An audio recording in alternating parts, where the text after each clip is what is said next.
Elephant রোডে আমার একটা পরিচিত চটপটির দোকান আছে। এই দোকানটার নাম হচ্ছে সবুজের চটপটি। আসলে এই দোকানটা ঠিক দোকান না, এটা হচ্ছে ভ্যানে করে, কাভার্ড ভ্যানে করে ও আ সেল করে। তো এই আ ভ্যানটা হচ্ছে এলিফ্যান্ট রোড হাতিরপুল যাওয়ার পথে দ্য প্লাজা সেন্ট্রালের সামনে। তো প্রায় আমি ওখানে খেতে যাই। আর কি বলবো, ওর চটপটিটা মোটামুটি ভালো। তবে ওর যে টকটা দেয়, টকটা বেশি একটা কোয়ালিটিফুল না। ওকে যখন জিজ্ঞেস করেছিলাম যে, "তুমি ভালো একটা টক দিতে পারো?" তখন বলছে যে, "আসলে তেঁতুলের তো অনেক দাম।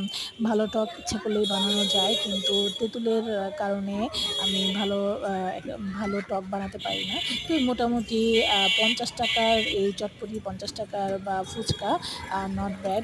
আসলে রাস্তার খাবার বা স্ট্রিট ফুড বলতে আমরা যা বুঝি, আম পৃথিবীর সব দেশেই কিন্তু স্ট্রিট ফুড ফেমাস। এমন কোনো মানুষ নাই যে স্ট্রিট ফুড খায় নাই, তার অভিজ্ঞতা নাই।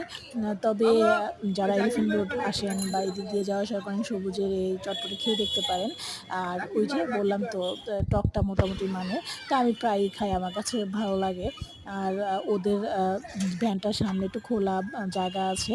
সেখানে সবাই বসে খোলা বাতাস খেতে, খেতে চটপটি আর ফুচকা খায়, ভালোই লাগে।